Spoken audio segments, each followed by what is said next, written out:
Good afternoon, everyone, and thank you for joining us as we announce the conclusion of an investigation that resulted in the arrest of four individuals responsible for an intense crime spree, an organized crime spree that resulted in 93 victims and more than $750,000 in theft and damages. Yes, this is amazing work by our detectives, and this highlights how important it is to nurture those relationships with local law enforcement offices throughout the entire state. But this doesn't happen without Attorney General Uthmeier and the Office of Statewide Prosecution. General Uthmeier, thank you.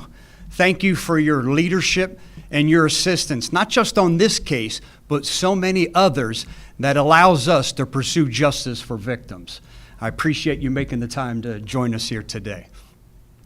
In May of this year, one of our very diligent detectives of our organized crime task force observed a case that you're observing on the video now, where an individual broke in and damaged the engine compartment of a Freightliner tractor in order to steal the electronic control module, ECM.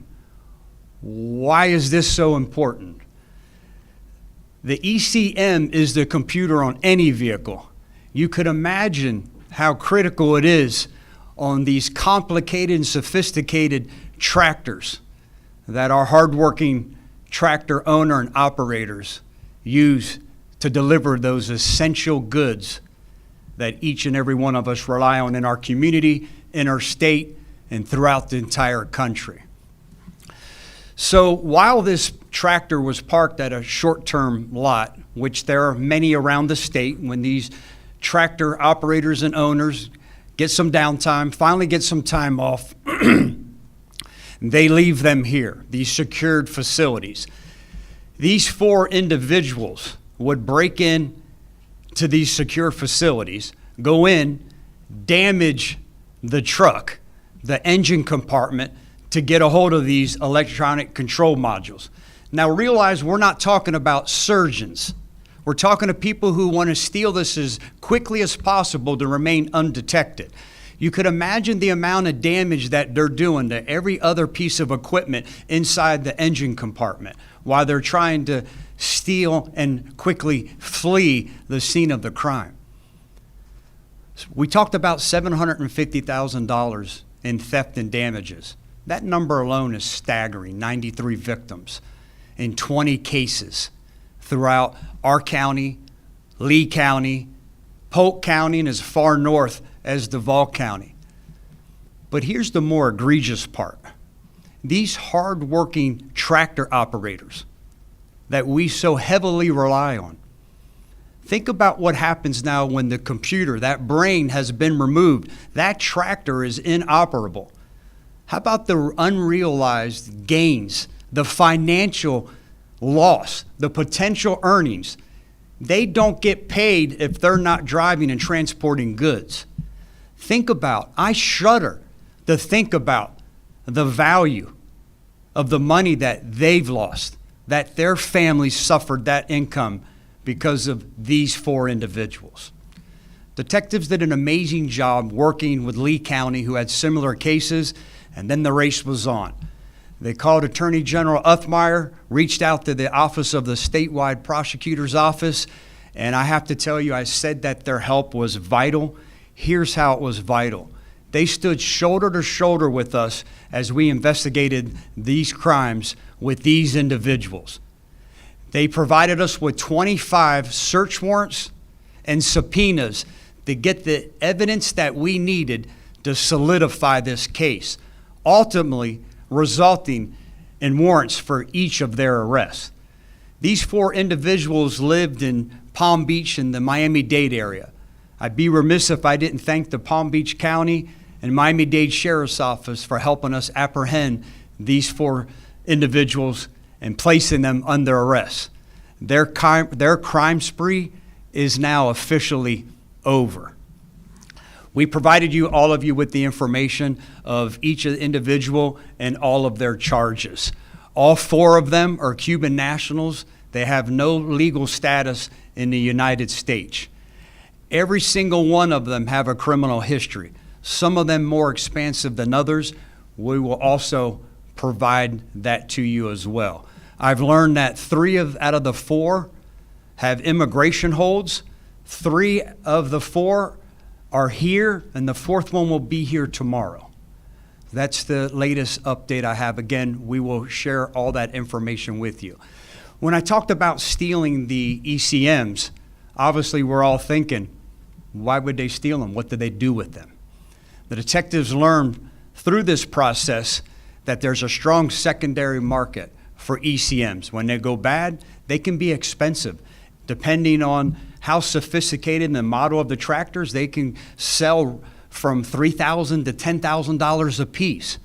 These individuals, when the criminal enterprise that they were running or a part of, we've learned that they would take them and sell them to a broker in Texas who would wipe them clean and was able to resell them to someone who was in need.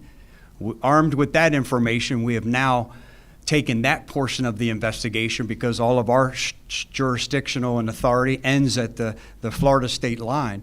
We have now turned that over and are cooperating with our federal law enforcement partners. I'm sure it won't be too long before you guys see or learn that there are additional individuals that are going to be charged, and certainly a lot more charges of some individuals as they're now be held accountable. Again, thank you. I see the detectives in the back of the room. Thank you. This happens because you're as diligent and proactive as you are. I'm here to tell you, job well done. Attorney General Uthmeier, to you and the statewide prosecutor's office, I know we were talking about some other cases that were already working and how busy your attorneys are. Thank you for being so diligent. Thank you for being so supportive. It's what allows us, every single county throughout the entire state of Florida, to keep our communities safe. Thank you for all your effort. And with that, sir, I'll turn the podium over to you. Thank you, General. Thank you for having me, Sheriff. Sheriff Chronister and the Hillsborough County Sheriff's Office continue to be very tough on crime. And it's why Tampa has become one of the most sought-out destinations to live in the world. So I think it says a lot when you respect rule of law, when you're tough on crime, when you make examples out of bad actors and hold them accountable. People see that. People want safety, and they want a safe place to raise a family. That's our goal here in Florida. We thrive and strive every day to make sure that we're making this the safest place to raise a family. Here today, again, exemplifies the dangers of an open border policy. You had one individual here on a green card from the Obama era, and then you had 3 individuals that were here illegally. They crossed over into the United States under the Biden administration. They've got criminal records. They shouldn't have been here, and here they are operating this organized scheme to fraud our citizens. And the sheriff talks about, $700,000, but that's only because they busted this ring. If they'd been able to keep going, the victims and the total harm to our society would have continued to increase. So I know collectively, we're going to be bringing charges totaling 139 counts, including RICO, attempted RICO, grand theft, and criminal mischief. So let this be an example to people out there. Leave our citizens alone. When you're engaged in these sophisticated ways to cheat and steal, it shows you got some creativity. There's probably a creative way to go out there and earn a good, honest living, but leave our citizens alone.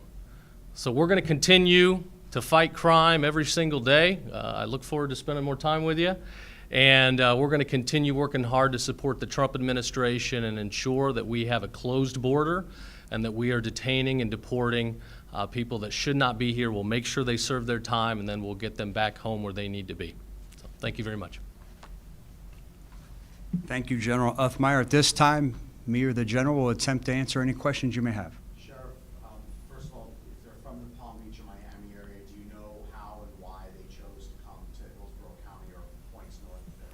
I don't, only because I think we have a lot of hardworking truckers that live here. We have a lot of storage facilities where they're able to safely and securely, that these owner and operators thought that they could leave their trucks. But again, there was no rationale for what they chose. Being from there, I think they stopped short. It was a short distance away. They stopped in Fort Myers and hit Lee County. I think we were just a natural progression. I think they thought if they stayed in one area too long, they might get caught, so let's spread it out. Again, I commended the detectives, and this was one case. I could have left it at one case. They immediately started seeing that there were 20 cases that matched the same description and the same method of operation, that, hey, listen, something's not right here. Let me start reaching out. Let me call Lee County. Hey, can we compare notes? Hey, let's look at this. And as a result, this investigation, these bad guys, their crime spree's over because of their hard work. Was there a particular tip or something that they spotted that said, hey, these cases might be linked, not just that they're happening, but to these specific people? Yes, exactly. You heard me once again say thank you to the Office of Statewide Prosecutor and General Uthmeier. They gave us what we needed. They gave us 25 subpoenas and search warrants to go get that information. You see some of the video that we were able to serve a subpoena and get video from a business. Now we started comparing. Now we're able to identify individuals, and the case continued to spin from there. There's one shot of one of these four people crawling underneath the truck. Can you just give us a little bit more information about Yeah. what he's looking for and what he's trying to do there as he gets under that truck?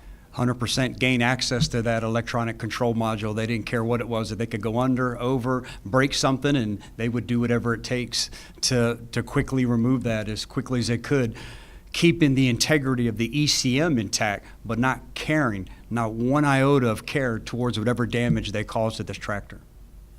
So 3 out of the 4 suspects are here. What's going to happen to them? Are they going to be eventually deported?